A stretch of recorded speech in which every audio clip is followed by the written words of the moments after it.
Hello all. మనం Satavahana topic అనేది చూస్తాము. అందులో పొలిటికల్ హిస్టరీ అనేది స్టార్ట్ చేసాము. 15th పార్ట్ అండి ఇది. ఈ ఆర్డర్ అనేది మిస్ అవ్వకుండా చూసుకోండి. వరుస పెట్టి క్లాసెస్ అనేవి చూస్తూ నోట్ డౌన్ చేసుకోండి. ఓకే, సో లాస్ట్ క్లాస్లో మనం 14th కింగ్ స్వాతికర్ణి అని చూసుకున్నాం. ఈయన గురించి అంత ఇంపార్టెంట్ ఏమీ లేదు, బట్ ఒక క్రోనలాజికల్ ఆర్డర్ అనేది తెలియాలి కాబట్టి ఈయన పేరు ఒకటి మీరు గుర్తుపెట్టుకొని సరిపోతుంది. So 13th king Kuntala Satakarni గురించి మనం డీటెయిల్డ్గా చూడడం జరిగింది. ఆయన ఇంపార్టెంట్, చదువుకోవాలి. సో కుంతల శాతకర్ణి తర్వాత మనకి next important person 15th king అండి, మొదటి పులమావి. సో మొదటి పులమావి, ఈయన ప్రాముఖ్యతలు ఇంపార్టెన్స్ అంటూ చూద్దాం. సో మొట్టమొదటిసారిగా ఫర్ ద ఫస్ట్ టైం ఒక south Indian king, for the first time అన్నమాట, ఒక సౌత్ ఇండియన్ కింగ్ నార్త్ పైన విజయాన్ని సాధించడం జరుగుద్ది. ఓకే, అది ఎవరు చేశారు అని అంటే మన మొదటి పులమావి. ఒకసారి అదేంటో చూడండి. మగధ ఉంది కదండి, దీన్ని కన్వా డైనస్టీ అనేది పాలించడం జరుగుతుంది. కన్వా డైనస్టీ అనేది రూల్ చేస్తుంది. ఈ కన్వా డైనస్టీకి సంబంధించిన ఒక రాజు సుశర్మ, ఈయన పేరు. సో ఈయన కాలంలో మన మొదటి పులమావి ఏం చేస్తారంటే పాటలీపుత్ర ప్రాంతాన్ని దాడి చేస్తారన్నమాట. పాటలీపుత్ర ప్రాంతానిపై దాడి చేయడం జరుగుతుంది. సో ఈ దాడిలో మన సుశర్మ అనేవాడు చనిపోతాడు. ఓకే, చనిపోవడం జరుగుద్ది. అంటే he is the last king of Kanva dynasty, అంతే కదండి. ఇక్కడ ఏం జరిగింది, ఫర్ ద ఫస్ట్ టైం ఒక సౌత్ ఇండియన్ కింగ్ వచ్చి నార్త్ ఇండియాపై విజయం సాధించి అక్కడ కూడా డామినెన్స్ని, సౌత్ ఇండియన్స్ డామినెన్స్ని చూపించడం జరుగుద్ది అన్నమాట. కానీ ఈ డామినెన్స్ అనేది ఎక్కువ కాలం ఉందా అంటే లేదు, చాలా షార్ట్ టర్మ్ ఉంది, చాలా షార్ట్ పీరియడ్ వరకు ఇది ఎగ్జిస్ట్ అయిందన్నమాట ఈ విజయం. సో ఏం లేదండి, మన మొదటి పులమావి ఈయన మొదటి దక్షిణ రాజు అనమాట, south Indian king to conquer Kanva. Okay, sorry, to conquer Pataliputra అనేది మీకు చాలా ఇంపార్టెంట్ ప్లేస్ అనమాట. ఎందుకంటే మగధ అనేది one of the most huge dynasty కదా, కింగ్డమ్ కదా, డైనాసిటీ కాదు కింగ్డమ్ కదా. సో ఈ పాటలీపుత్రకి చాలా ఇంపార్టెన్స్ ఉంటుంది. ఈ పాటలీపుత్ర పైన విజయం సాధించిన ఫస్ట్ సౌత్ ఇండియన్ కింగ్ వచ్చి మన మొదటి పులమావి. ఈయన ఏ రాజు అంటే శాతవాహన రాజు అన్నమాట. అంటే క్వశ్చన్ ఎలా అడగొచ్చు, పాటలీపుత్ర పైన విజయం సాధించిన మొట్టమొదటి దక్షిణ దేశపు రాజు అని అడగచ్చు, లేదంటే శాతవాహన రాజు అని కూడా అనొచ్చు. చూడండి ఇక్కడ ఫస్ట్ సౌత్ ఇండియన్ కింగ్, అలాగే Satavahana king to conquer Pataliputra, అంతే కదా. సో మన పులమావి ఈ పాటలీపుత్ర పైన దాడులు చేశాక అప్పుడు ఎవరు రూల్ చేస్తున్నారు అంటే ఈ ప్రాంతాన్ని మన సుశర్మ, కన్వ వంశానికి చెందిన సుశర్మ అనేది రూల్ చేయడం జరుగుతుంది. సో ఈ యుద్ధంలో ఈయన చనిపోతాడు కాబట్టి ఇక్కడతో కన్వా వంశం అనేది ఎండ్ అవడం జరుగుద్ది అనమాట. డిక్లైన్ ఆఫ్ కన్వా డైనస్టీ అనేది జరిగింది. సో ఈయన విజయానికి గుర్తుగా ఏం చేస్తాడంటే పాటలీపుత్ర ప్రాంతానికి నియర్గా కుమ్రహార్ కుమ్రహార్ అనే ప్రాంతంలో ఈయన నాణేలు మనకి బయటపడడం జరిగిందనమాట. ఓకే, ఇది మనం సోర్సెస్లో కాయిన్స్ టాపిక్ చదువుకున్నప్పుడు చెప్పాము.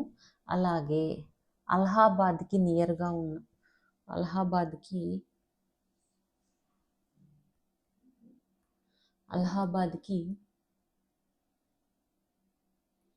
నియర్గా ఉన్న బీరా ప్రాంతంలో కూడా ఈయన కాయిన్స్ అనేవి మనకి బయటపడడం జరిగింది. ఒకటి కుమ్రహార్ అలాగే బీరా ప్రాంతాల్లో మొదటి పులమావి యొక్క కాయిన్స్ అనేవి బయటపడి వెరీ ఇంపార్టెంట్. ఇక్కడ మనం ఎన్ని పాయింట్స్ చూసామని చూడండి. ఫస్ట్ సౌత్ ఇండియన్ కింగ్ అని చూసాము. దీనికి నార్త్లో ఉన్న మన చాలా ఇంపార్టెంట్ ప్లేస్ అయిన పాటలీపుత్ర ప్రాంతాన్ని జయించాడు. అలాగే ఒక నార్త్ కింగ్ను కూడా మొదటిసారి ఒక సౌత్ కింగ్ అనేవాడు ఓడించడం జరిగింది. ఓకే, ఇక్కడతో ఒక పాయింట్ అనేది అయింది. సెకండ్ ఏంటంటే ఈయన కాయిన్స్ అనేవి ముద్రించడం జరిగింది. ఈయన కాయిన్స్ అనేవి మనకి నార్త్లో పాటలీపుత్రకి నియర్గా కుమ్రహార్ అలాగే అలహాబాద్కి నియర్గా ఉన్న బీరాలో కూడా మనకి కనిపించడం జరుగుద్ది. గుర్తుపెట్టుకోవాలి, వెరీ వెరీ ఇంపార్టెంట్ అనమాట. ఓకేనండి. కానీ ఈ విజయం ఎంతవరకు ఉందండి? కొంతకాలమే ఉంది. ఓకే, సో ఇది ఈయన గురించి మొదటి పులమావి గురించి. సో మొదటి పులమావి తర్వాత 16th కింగ్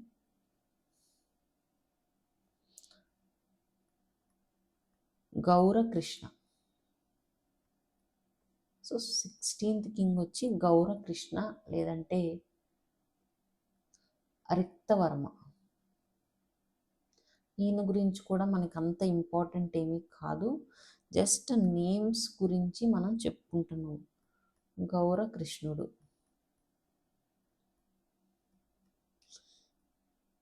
రిక్తవర్మ.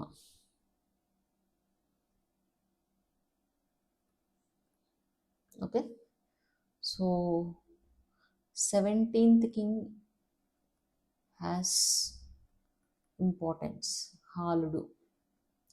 ఈయన గురించి మనం లిటరేచర్స్ చెప్పుకున్నాం. ఈయన ఒక గొప్ప కవి అనేది మనం చెప్పుకున్నాం. హాలుడు, హాల 17th కింగ్ అండి. అయితే ఈయన గొప్ప కవి అని చెప్పుకున్నాం, గ్రేట్ పోయిట్ అలాగే రైటర్ కూడా, గ్రేట్ రైటర్. ఓకేనా. ఈయనకు వచ్చిన టైటిల్ ఏంటని చెప్పుకున్నాం, కవిరాజు. I hope you all remember, మనం లాస్ట్ క్లాసెస్లో చూసుకున్నాం. ఈయన పరిపాలనా కాలంలో ప్రాకృత భాష అనేది చాలా మంచిగా డెవలప్ అయ్యింది. సో అందుకని ఈయన పరిపాలనా కాలాన్ని ఏమని అంటారంటే ప్రాకృత భాషకి గోల్డెన్ పీరియడ్ లాగా చెప్తారు. సో స్వర్ణయుగం ప్రాకృత భాషకి. అదే సంస్కృత భాషకి, సంస్కృతానికి స్వర్ణయుగం ఏంటి? కుంతల శాతకర్ణి పీరియడ్. గుర్తుంది కదా, 13th కింగ్. ఇలా ఇంటర్లింక్ చేసుకుని చదువుకోండి. ఇది ప్రాకృత భాష అనేది బాగా డెవలప్ అయింది కాబట్టి ఈయన పరిపాలనా కాలం అనేది ప్రాకృత భాషకి గోల్డెన్ పీరియడ్లా ఉండడం జరిగింది. ఓకే, కానీ ప్రాకృత భాషకైతే స్వర్ణయుగంలా ఉంది, కానీ అడ్మినిస్ట్రేషన్ పరంగా శాతవాహన కింగ్స్లోనే ది వర్స్ట్ పీరియడ్ అని మనం చెప్పచ్చు. ఓకే, అడ్మినిస్ట్రేషన్ ఈయన పూర్తిగా నెగ్లెక్ట్ చేయడం జరిగింది.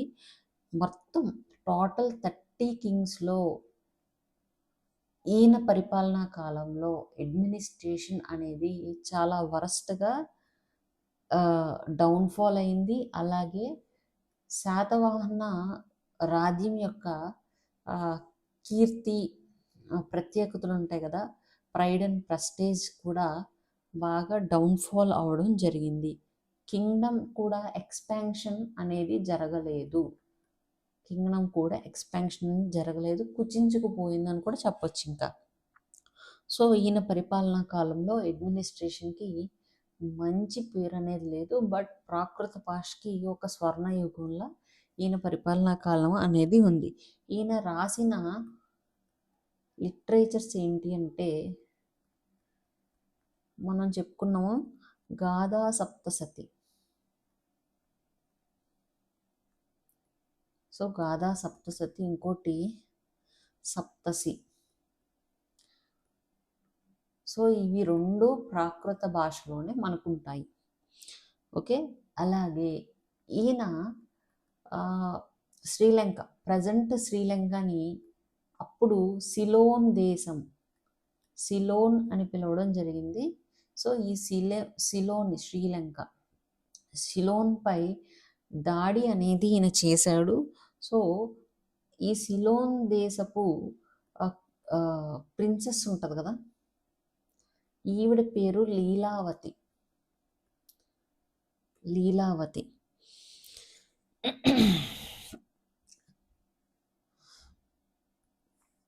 సిలోన్ దేశం పైన దాడి జరిపినప్పుడు ఈ శ్రీలంక అనేది ఓడిపోయింది.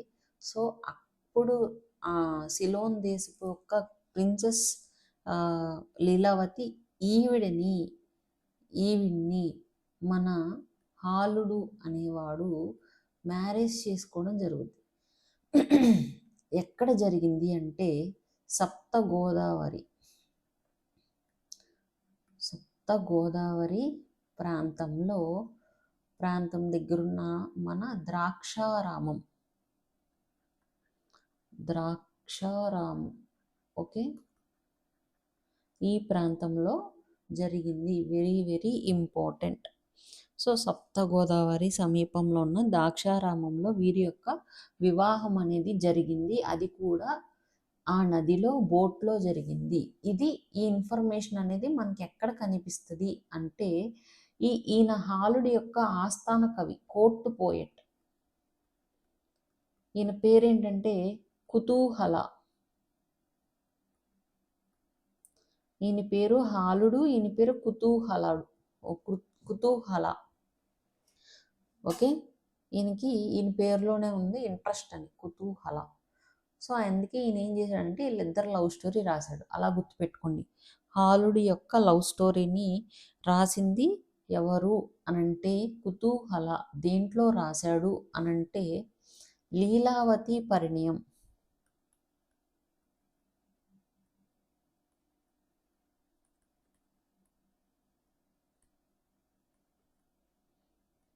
ఓకే, ఇది ఇక్కడతో మనకి హాలుడి గురించి కూడా మనం చూసుకున్నాము. సో నెక్స్ట్కి ఇక్కడ నుంచి మనకి మళ్ళీ ఇంపార్టెంట్ కింగ్స్ ఎవ్వరు ఉంటారు, అందరూ unpopular కింగ్సే.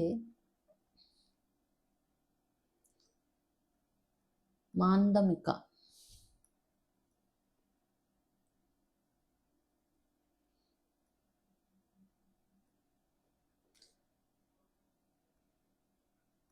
So next person పురీంద్రసేన.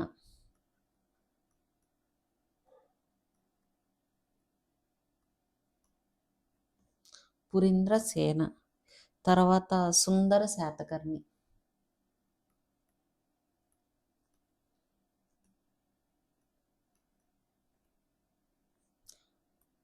21st వచ్చి చకోర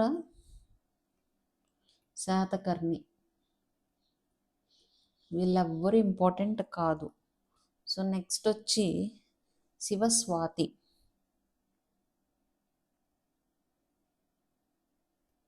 సో ఎవరైనా father of GPS, 23rd king. మనకి ఏ శాసనంలో ఉంది శివస్వాతి గురించి? నాసిక్ శాసనంలో ఉంది. ఎవరు వేపించారు ఇది? నాసిక్ ఇన్స్క్రిప్షన్ అనేది ఎవరు వేపించారు? గౌతమి బాలశ్రీ. ఎవరి మదర్? గౌతమి పుత్ర శాతకర్ణి యొక్క మదర్ అన్నమాట. ఓకే, ఏమని చెప్పుకుంది ఈవిడ ఈ శాసనంలో? తన భక్త అనేవాడు ఒక క్షత్రియుడు అని చెప్పుకుందనమాట. అంతే కదా. రాజశ్రీ పత్ని అని చెప్పుకుంది తనను తాను. ఓకే. సో ఇక్కడ వీళ్ళందరూ మనకి అన్పాపులర్ కింగ్సే. వీరి గురించి మనం డీటెయిల్గా అనేది చూసుకోము, బట్ ఆర్డర్ అనేది కావాలి కాబట్టి చూసుకున్నాం. Next 23rd person king Gautamiputra Satakarni. Very very important.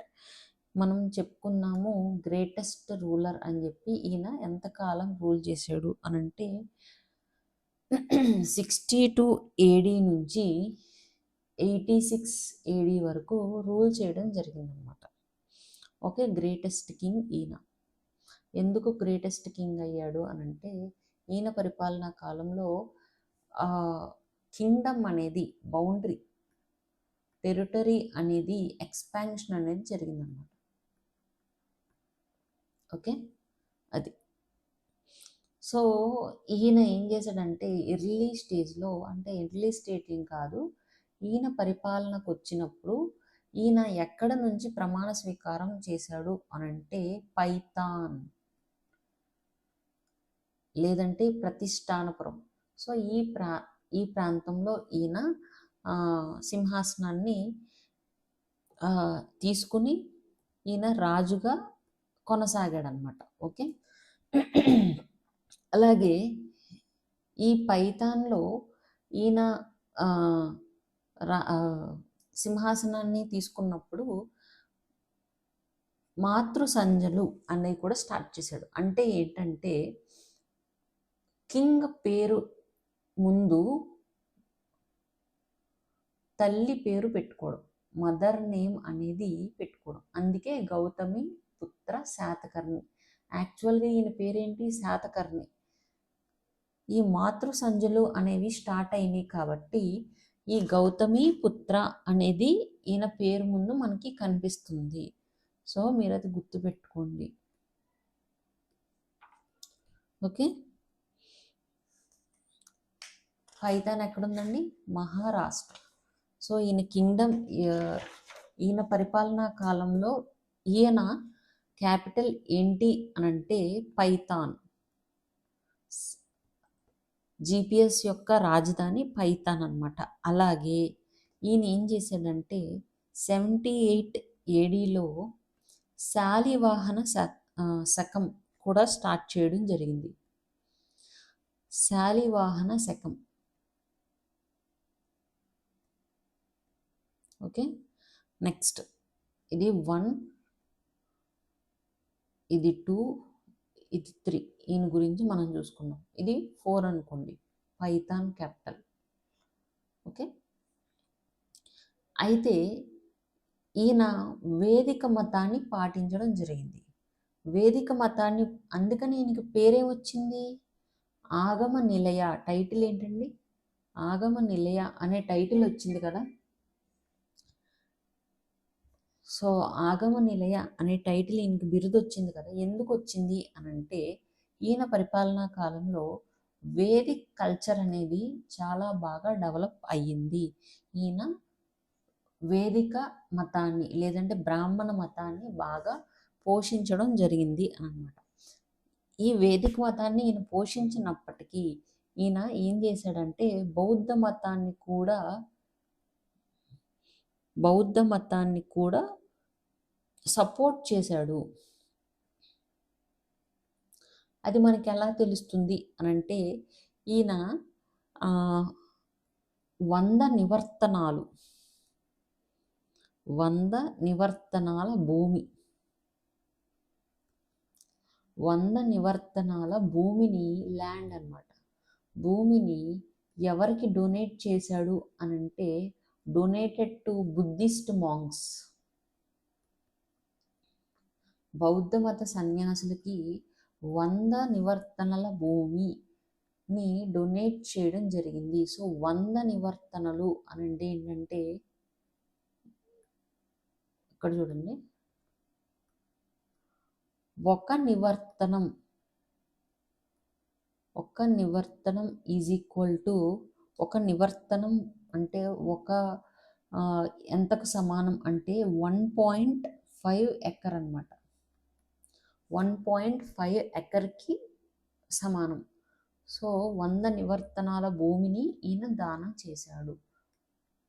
ఒక నివర్తనం అనంటే 1.5 ఎకర్, గుర్తుపెట్టుకోండి. ఇంత భూమిని ఈయన దానం చేయడం జరిగింది. అందుచేతన మనం ఏమని అనుకోవచ్చు, ఈయన బౌద్ధ మతాన్ని కూడా సపోర్ట్ చేశాడు, వేదిక మతాన్ని ఫాలో అవుతున్నప్పటికీ. అలాగే ఈయన ఈయన ఈయన రాజ్యాన్ని ఈస్ట్ వైపు, తూర్పు వైపు ఎక్స్పాండ్ చేయాలని అనుకుంటాడు అనమాట. యాక్చువల్లీ ఇదంతా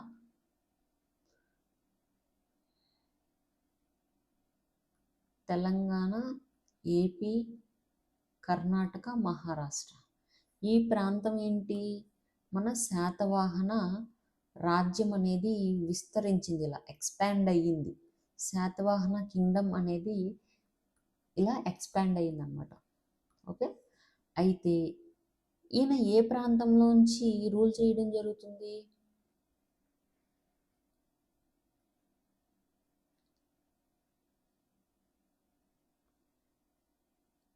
సో ఇది మహారాష్ట్ర అనుకోండి, ఇందులో ఇది నార్త్ మహారాష్ట్ర.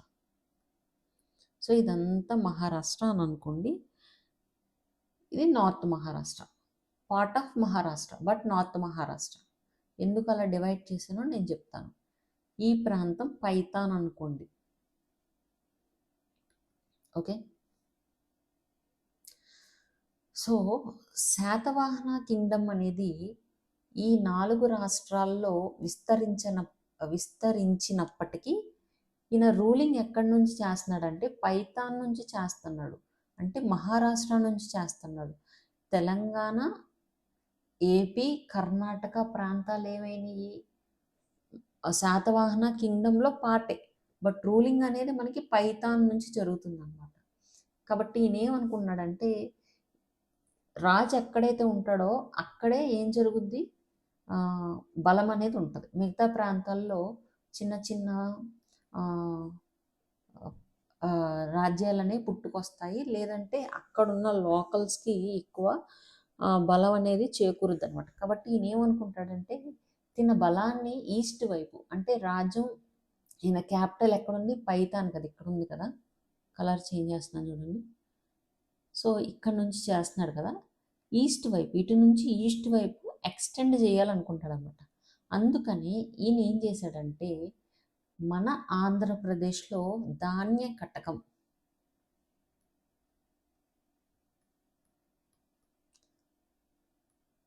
సో మన ఆంధ్రప్రదేశ్లోని ధాన్య కటకం ప్రాంతానికి ఫౌండేషన్, పునాది అనేది వేస్తాడనమాట. కంప్లీట్ చేశాడా అంటే లేదు. ఎందుకు ఫౌండేషన్ వేసాడు ధాన్య కటకంలో అనంటే ఈయన క్యాపిటల్ని ఇక్కడికి షిఫ్ట్ చేయాలని అనుకుంటాడు, కానీ ధాన్య కటకం అనేది ఈయన పరిపాలనా కాలంలో కన్స్ట్రక్షన్ అనేది కంప్లీట్ అవ్వలేదు, బట్ ఫౌండేషన్ వేసింది అయితే ఈయనే. ఓకే,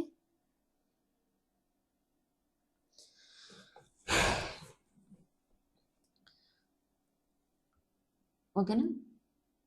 ఇక్కడ చూడండి, మళ్ళీ మ్యాప్ వేస్తున్నాను. ఓకే, మనం ఏమనుకున్నాం, ఇదంతా Maharashtra, but north Maharashtra is under whom, శకులు. నార్త్ మహారాష్ట్ర అనేది ఎవరు పరిపాలిస్తున్నారు అంటే శకులు, లేదంటే క్షాత్రపులు,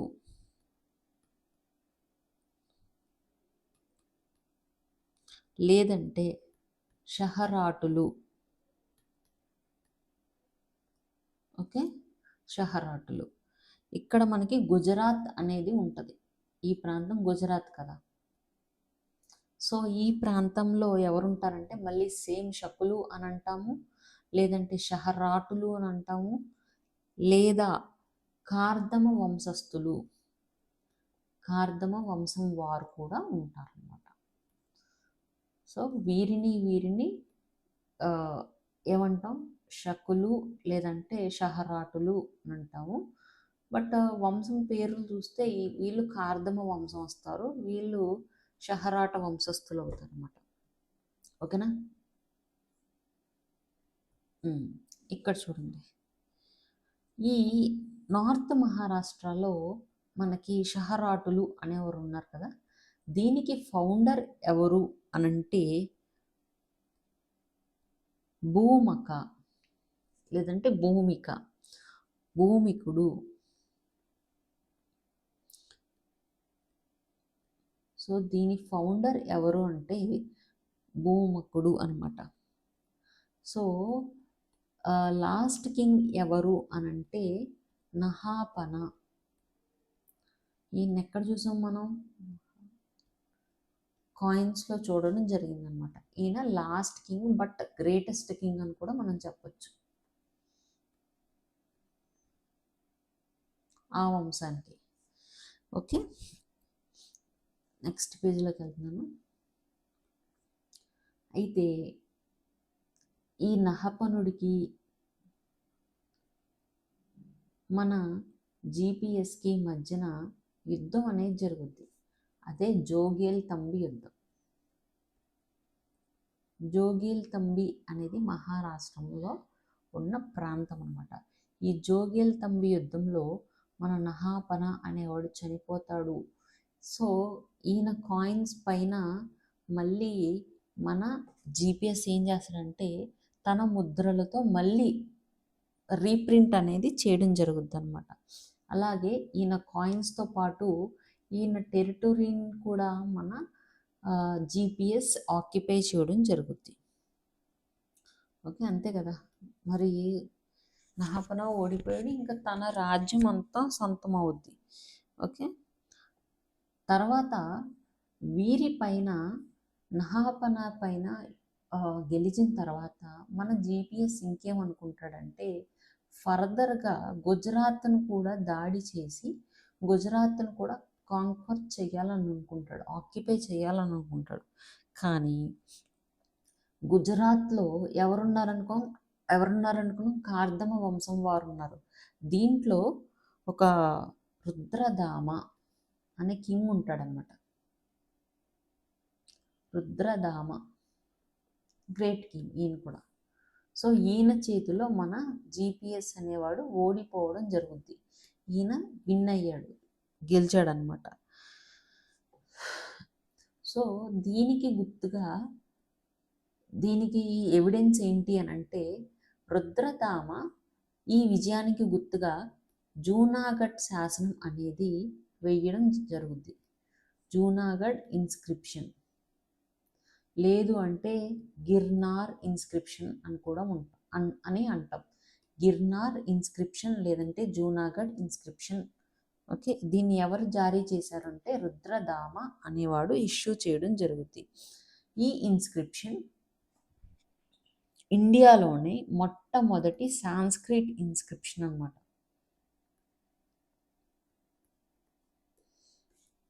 గుర్తుపెట్టుకోవాలి. ఓకే, అయితే ఈ ఇన్స్క్రిప్షన్లో మనకి ఏమని కనిపిస్తుంది అని అంటే జీపీఎస్ పైన రుద్రదాముని యొక్క విక్టరీ అనేది మనకి ఈ ఇన్స్క్రిప్షన్లో కనిపిస్తుంది. అలాగే జీపీఎస్ ఓడిపోయినందుకు వీరి మధ్యన మ్యారిటల్ అలయన్స్ కూడా జరిగింది.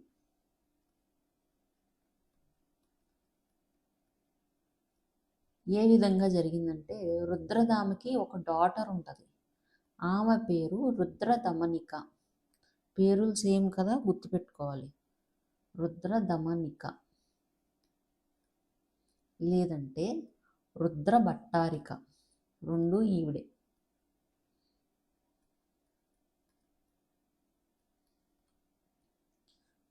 ఓకే, మన జీపీఎస్కి ఒక కొడుకు ఉంటాడు. యాక్చువల్గా ఇద్దరు ఉంటారు. ఒక కొడుకు గురించి చూసుకుందాం, ఎవరైతే పెళ్లి చేసుకున్నారో ఆయన. సో ఈయనకి ఒక పుత్రుడు ఉంటారు, ఆయన పేరు Sivasri Satakarni.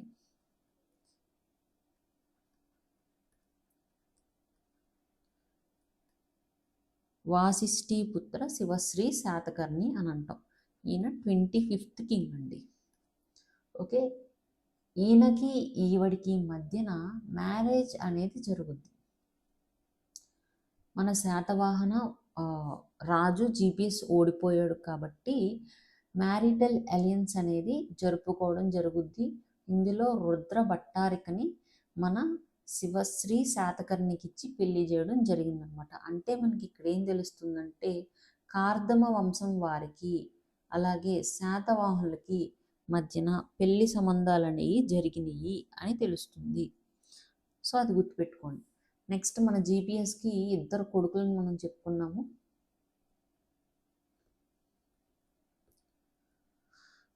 So first king వచ్చి రెండో పులమావి, తర్వాత వాసిష్ఠి పుత్ర శివశ్రీ శాతకర్ణి. ఓకే, ఈయన వచ్చి 24th కింగ్. మన జీపీఎస్ తర్వాత చైర్లోకి వస్తాడనమాట. ఈయన 25th కింగ్. ఇప్పుడు మనం 24th కింగ్ గురించి చూసుకుందాం. 24th కింగ్ వచ్చి రెండో పులమావి లేదంటే వాసిష్ఠి పుత్ర పులమావి. ఈయనొక్క ఇంపార్టెన్స్ ఏంటో చూసుకుందాం.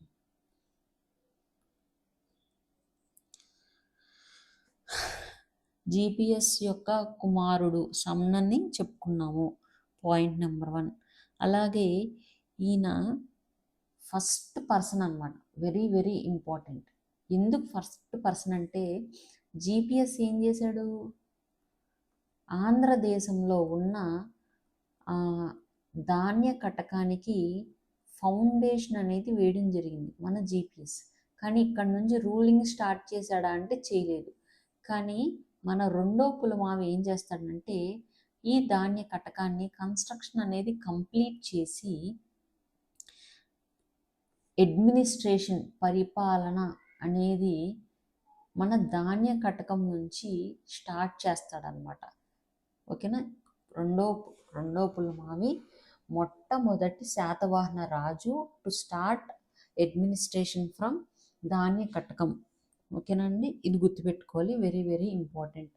అంటే ఈయన ఏం చేశాడు, పాటలీపుత్ర నుంచి రాజధానిని ఎక్కడికి షిఫ్ట్ చేశాడు, ధాన్య కటకానికి షిఫ్ట్ చేయడం జరిగింది.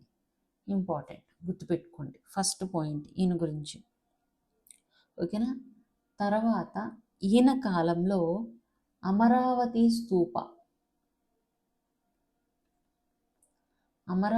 స్తూప అనేది కన్స్ట్రక్షన్ జరిగింది. ఎవరు కన్స్ట్రక్ట్ చేశారు అనంటే నాగరాజు లేదంటే విల్లా. ఎవరు ఈయన అనంటే స్థానిక లోకల్ పాలకుడు అనమాట, స్థానిక పాలకుడు. ఓకేనా. అమరావతి స్తూపాన్ని కన్స్ట్రక్షన్ అనేది చేశాడు. ఎవరు చేశారంటే నాగరాజు చేశాడు. ఎవరి కాలంలో జరిగిందంటే రెండో పులమావి కాలంలో జరిగింది. Very very important. ఈయనకి ఉన్న బిరుదులు ఏంటి, టైటిల్స్.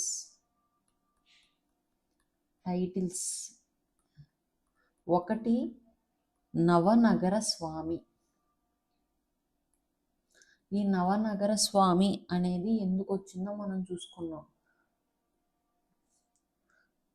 9 నగరాల్ని జయించి వాటిని ఇంటిగ్రేట్ చేసి పాలించాడు కాబట్టి నవనగర స్వామి అని ఈయనకి బిరుదు వచ్చింది. అవి ఏంటో మనం ప్రీవియస్గా చెప్పుకున్నాము. సో మళ్ళీ ఇక్కడ మనం డిస్కస్ చేసుకోవట్లేదు, లాస్ట్ క్లాసెస్లో మీరు ఫాలో అయితే మీకు తెలుస్తుంది అన్నమాట. తర్వాత దక్షిణాపతేశ్వర.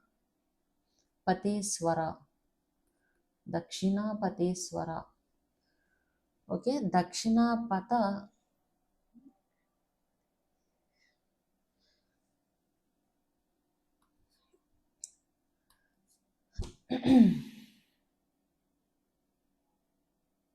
ఓకే, దక్షిణాపతేశ్వర అనే బిరుదు ఈయనకి వచ్చిందనమాట. అలాగే దక్షిణ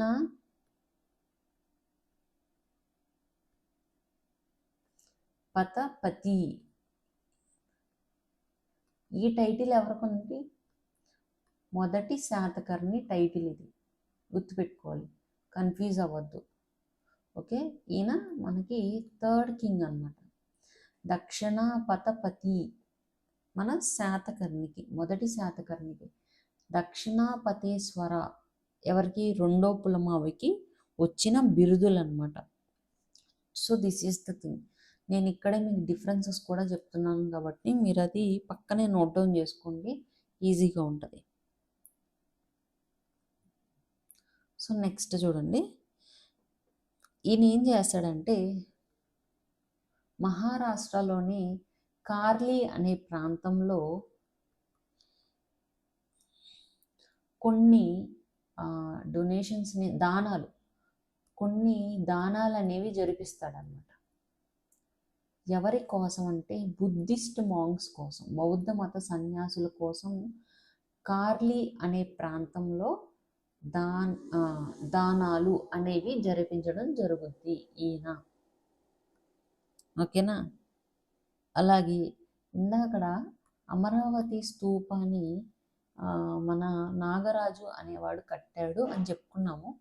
దీన్ని విజిట్ చేయడానికి ఒక పర్సన్ వస్తాడు. ఆయన పేరు దమికా. ఈయన ప్లస్ ఈయన భార్య కలిసి ఈ అమరావతి స్తూపాన్ని విజిట్ చేసుకోవడం జరుగుద్ది అనమాట. అసలు ఈ దమికా అనే వ్యక్తి ఎవరు అనంటే ఈయన ఒక చర్మకారుడు. ఓకేనా, చర్మకారుడు అనమాట. దమికా అనే వ్యక్తి చర్మకారుడు. ఈయన అలాగే ఇతనితో తన భార్య వచ్చి అమరావతి స్తూపాన్ని దర్శించుకోవడం జరుగుద్ది. ఓకే, ఇది ఈయన గురించి, మన రెండో పులమావి గురించి.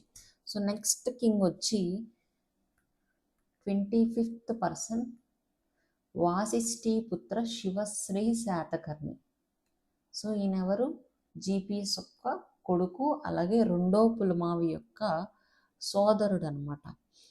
ఈయన ప్రస్తావన ఎక్కడ ఉంది అనంటే జూనాగఢ్ శాసనంలో, మనం ఇందాక చూసాం కదా, జూనాగఢ్ శాసనంలో ఈయన యొక్క ప్రస్తావన అనేది ఉంది. ఏ విధంగా ఉంది, జిపిఎస్ అలాగే రుద్రదామ అనేది యుద్ధం చేసుకున్నప్పుడు జిపిఎస్ ఓడిపోతాడు కాబట్టి వీరి మధ్య మ్యారిటల్ అలయన్స్ అనేది కుదిరినప్పుడు మన ఈ శివశ్రీ శాతకర్ణికి అలాగే రుద్రదమనికకి మ్యారేజ్ అనేది జరిగింది అని మనకి ఈ జూనాగఢ్ ఇన్స్క్రిప్షన్లో ఉంది. కాబట్టి ఇక్కడ ఈయన పేరు కూడా జూనాగఢ్ ఇన్స్క్రిప్షన్లో ఉంది అనేది మీరు గుర్తుపెట్టుకోవాలి. ఓకేనా. ఇంకా అంతే, ఈయన గురించి ఇంకేం లేదు. Married to Rudradamanika. Short cuts రాస్తున్నాను, చూసుకోండి. So 26th person is also not important, Sivaskanda Satakarni.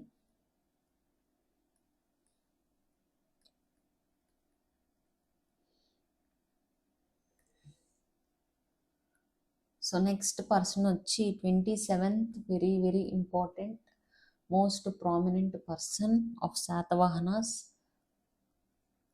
Yajnashri Satakarni.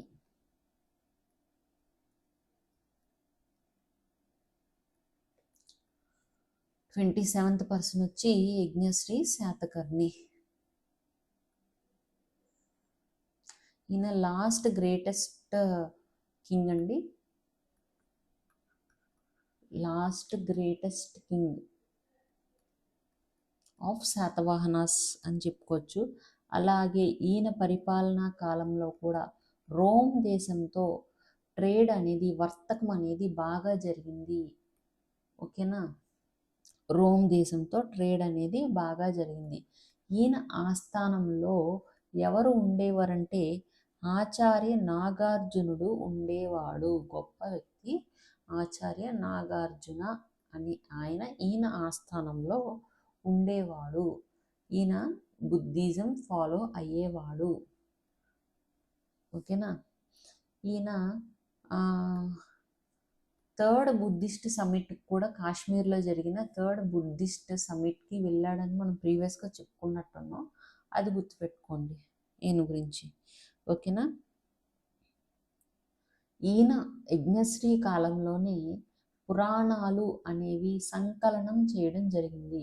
Puranas అనేవి కంపోజ్ చేయడం జరిగింది. ఎవరి కాలంలో, ఈయన కాలం నుంచి స్టార్ట్ అయ్యింది. అయితే ఈయన కాలం నుంచి పురాణాస్ అనేవి కంపోజ్ చేయడం స్టార్ట్ అయ్యింది.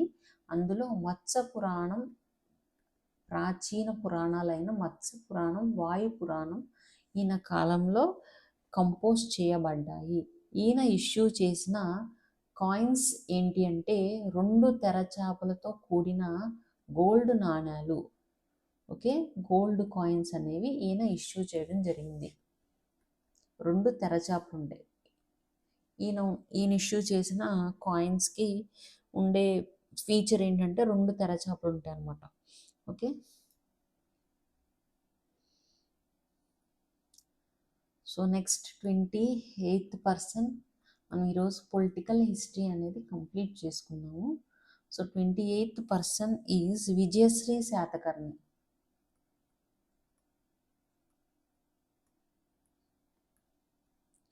విజయశ్రీ శాతకర్ణి. సో ఈయన ఏం చేస్తాడంటే, నాగార్జున కొండ ఉంది కదా,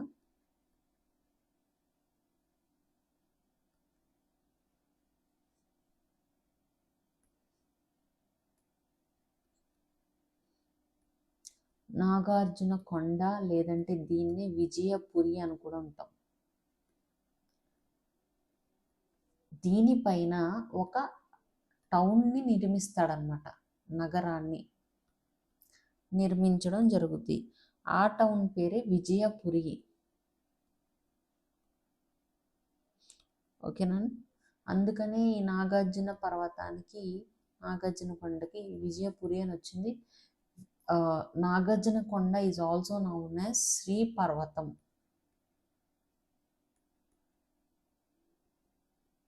ఓకేనండి, 3 పేర్లు సేమ్ అనమాట. మన విజయశ్రీ శాతకర్ణి ఒక నగరాన్ని నాగార్జున కొండపై నిర్మించాడు. దానికి పెట్టిన పేరు విజయపురి. సో నాగార్జున కొండకి ఆ విజయపురి అనే పేరు కూడా వస్తుంది. ఈయన యొక్క సర్వ సైన్యాధ్యక్షుడు, కమాండర్ ఎవరు అనంటే వాసిష్ఠీపుత్ర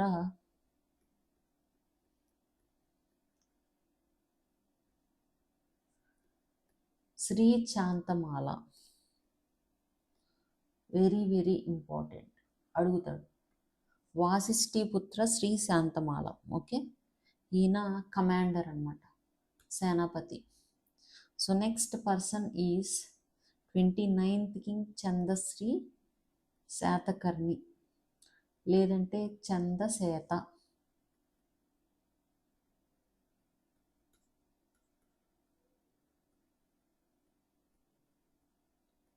నైన్త్ పర్సన్.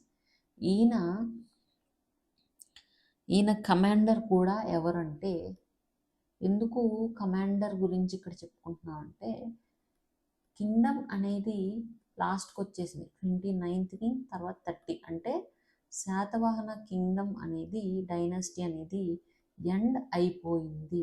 ఎందుకు ఎండ్ అయిందో మనకు తెలియాలి కాబట్టి కమాండర్ అనేవాడు తెలియాలన్నమాట. ఇక్కడ కూడా వాసిష్ఠీపుత్ర శ్రీ శాంతమాలుడే,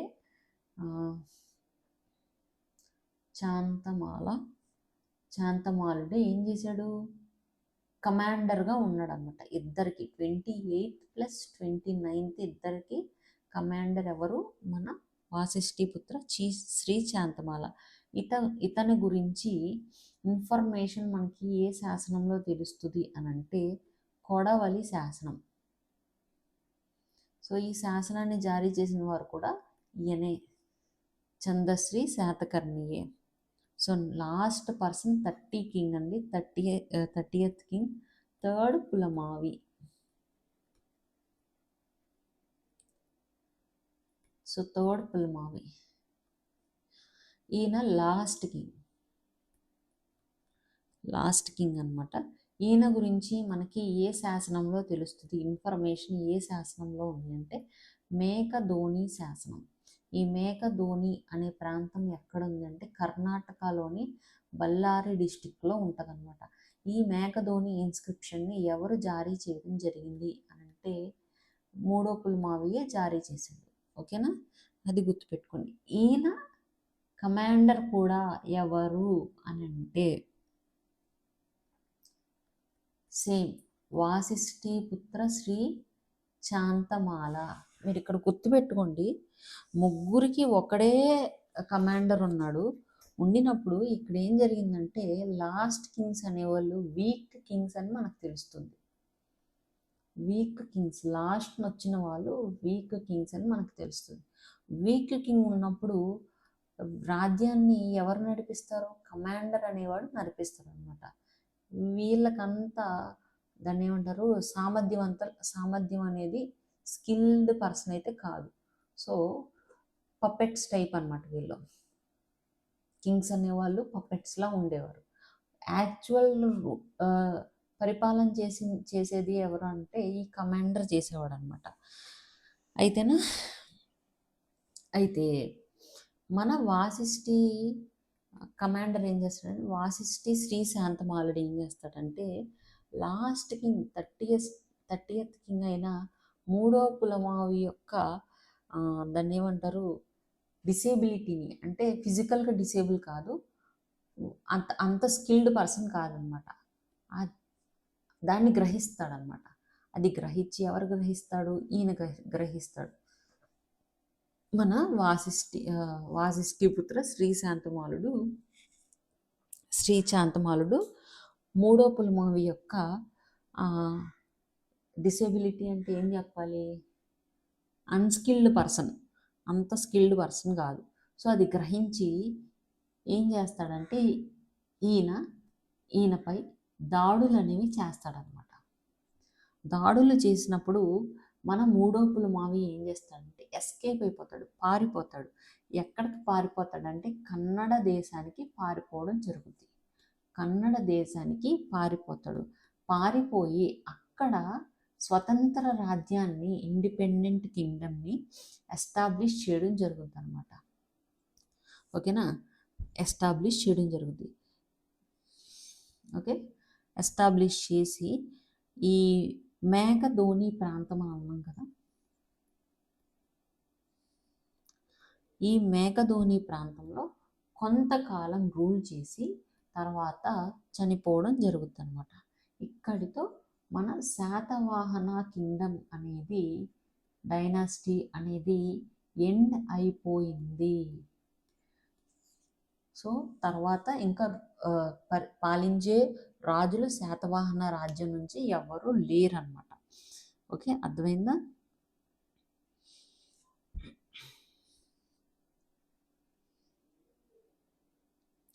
తర్వాత సో మన రాజు అనేవాడు ఇక్కడ నుంచి ఎస్కేప్ అయిపోయి కన్నడ దేశానికి వెళ్ళి స్వతంత్ర రాజ్యాన్ని ఎస్టాబ్లిష్ చేసుకుని మేకధోని అలాగే సమీప ప్రాంతాల్లో తన రాజ్యాన్ని ఒక చిన్న రాజ్యంలో ఎస్టాబ్లిష్ చేసుకుని అక్కడి నుంచి పాలించడం జరిగింది. కానీ కొంతకాలానికి తను చనిపోయాడు. తర్వాత శాతవాహన డైనాసిటీ అనేది, వంశం అనేది పూర్తిగా డిక్లైన్ అయ్యడం జరిగిందనమాట. సో ఇక్కడ నుంచి మన మూడో పులమావి ఎప్పుడైతే పారిపోతాడో ఇక్కడ నుంచి మనకి ఇక్ష్వాకాస్ అనేవాళ్ళు వస్తారనమాట. ఈ ఇక్ష్వాక వంశం వాళ్ళు వస్తారు.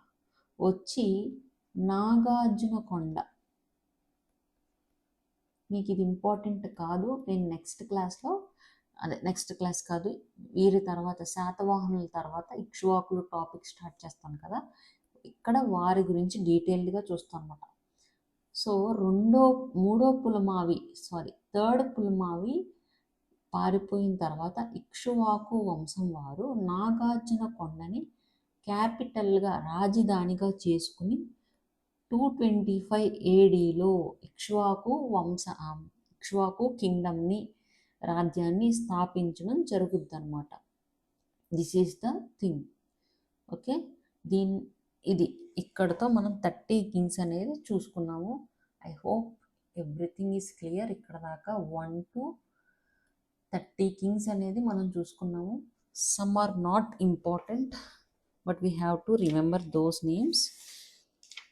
అయితే దీంట్లో మనకి ఇంపార్టెంట్ మనం చదువుకున్నది డీటెయిల్గా ఎవరి గురించి అంటే 1 2 3 4 6 13 15 17 23rd 24th 25th 26th 27th 28th 29th 30. Okay, వీరిలో కూడా మనకి మోస్ట్ ఇంపార్టెంట్ 1 3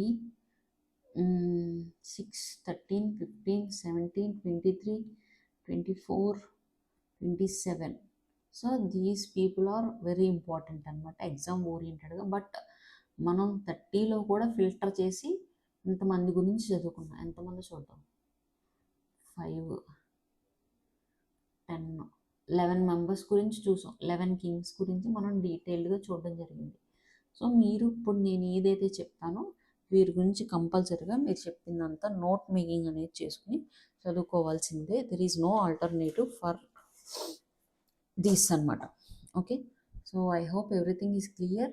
ఇంకేదైనా డౌట్స్ ఉంటే కమెంట్ సెక్షన్లో పెట్టండి, నేను మీకు రిప్లై ఇస్తాను. మనం నెక్స్ట్ 9th టాపిక్, శాతవాహనాస్లో 9th టాపిక్ అడ్మినిస్ట్రేషన్ అనేది స్టార్ట్ చేసుకుంటాం. అంటే పరిపాలన.